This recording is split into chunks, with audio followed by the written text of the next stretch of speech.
Hello guys, welcome back to another video, or as I like to say, another banger.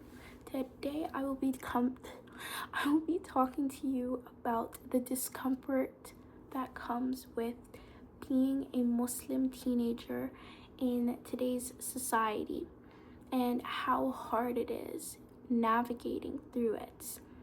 So for context, I'm in grade 11, or just like this fall, I'm being grade 11, and my high school starts at grade 10, so I just finished grade 10, right? And let me tell you, it was such an uncomfortable experience.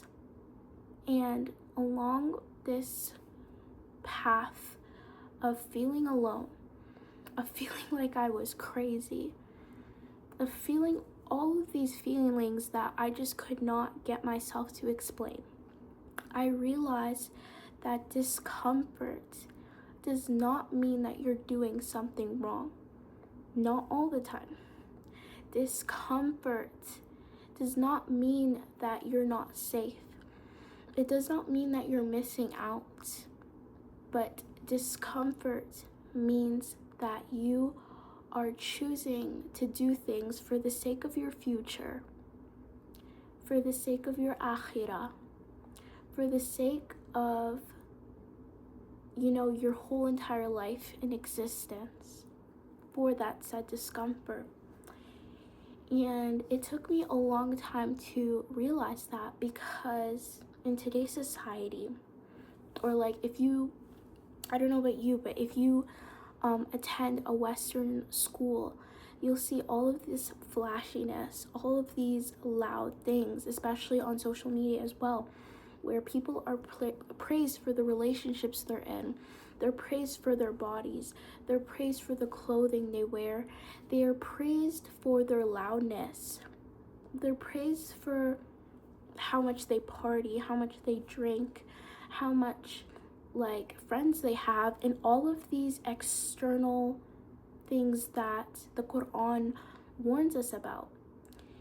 And it's hard when you're constantly being fed those things, when you're constantly seeing all of those things, whereas a person that wears a jalabia, or a jalab, that's what they call it, or a person that wears an abaya, a person that wears tob, a person that wears their cultural clothes, that behaves as a Muslim, that has this akhlaq, that lowers their gaze.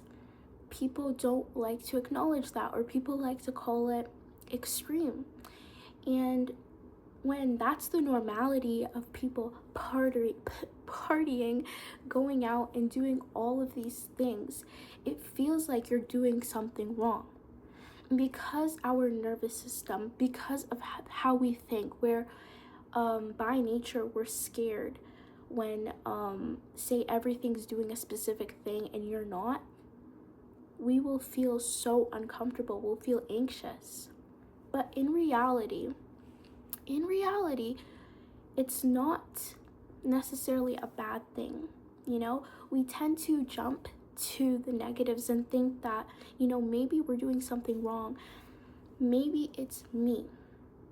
But the truth is that we're not doing anything wrong. We're not, and you're not. And it will feel empty. It will feel, like you have to lower your standards. You will have to basically be like other people. But the thing is, you are in the right place. You are in an extraordinary place. And the fact that you are able to keep your values, to uphold your values, to stay standing in the silence and the loneliness by yourself is incredible. It is incredible, because nobody is going to be, praising your akhlaq. No one is going to be praising the way you lower your gaze, or the choice you did to cover your neck, or your ability to dress a little bit more modestly every day. no one's going to praise that. Rather, the praise comes from your ability to dress less, your ability to conform to other people and their standards. You know what I mean? And for you to have the ability, the confidence to show up as just yourself, as, someone that is living and striving for Allah subhanahu wa ta'ala, that is such an honorable thing. It's such an honorable thing.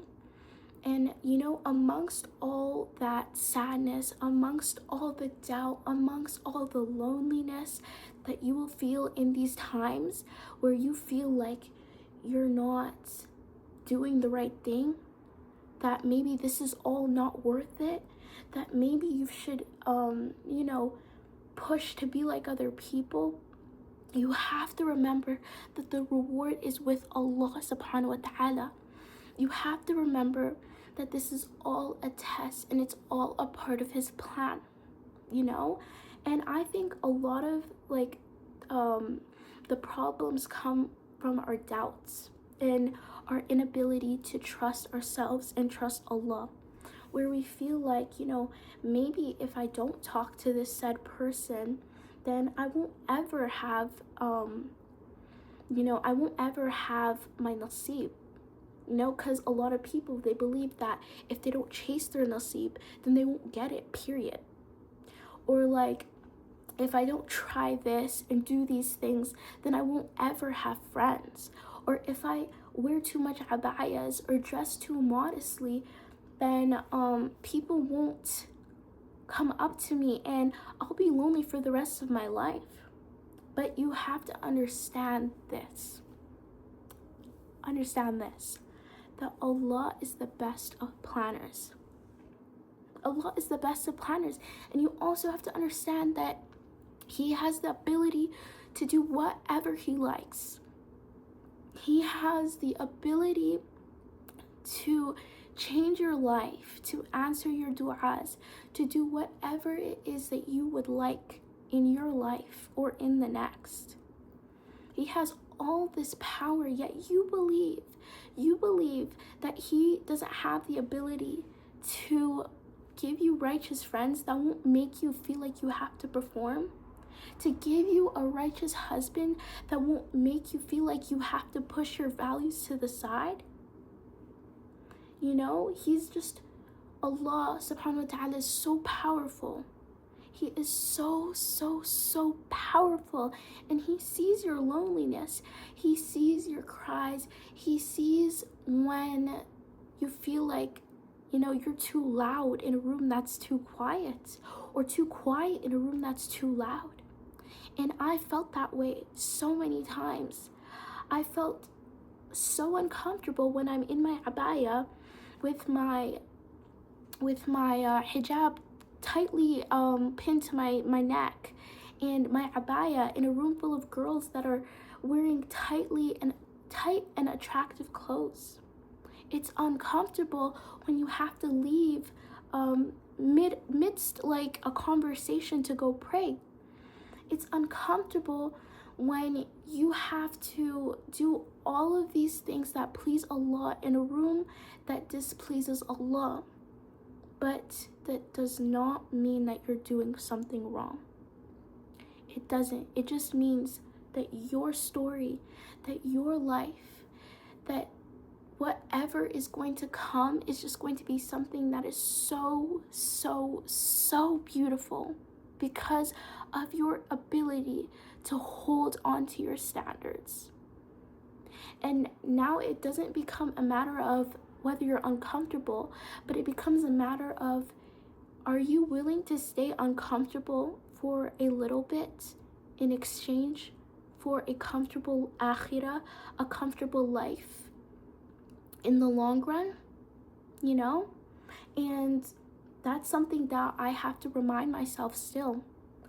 I have to remind myself constantly that though it will be hard, though it will feel like the world is against me, feel like, I'm doing something wrong, though I will cry, though all of these events will happen where I will feel like there's something genuinely wrong with me, Allah's not listening to me, that I won't have these friends, all of these thoughts, just because I'll have all of these doubts creeping into my mind, does not mean that I am doing something wrong.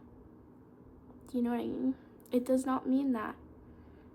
Because Allah can see the future, Allah can plan for the future, and you just never know what beauty will come, and it's hard, but trust me, you will see all of the barakah pouring in.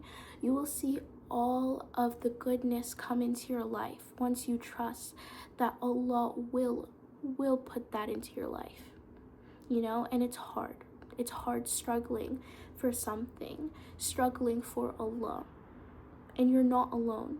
But those are the things that we have to do in order to worship Allah, because that is our priority. That is the reason why we are on this earth, and it should continue to be the reason why you strive as a person. So yeah, that was my little take, my little yap, and I hope this benefited someone, anyone, I don't care, just one person, because I know it's so lonely, but you will get there, and we will survive together. Okay,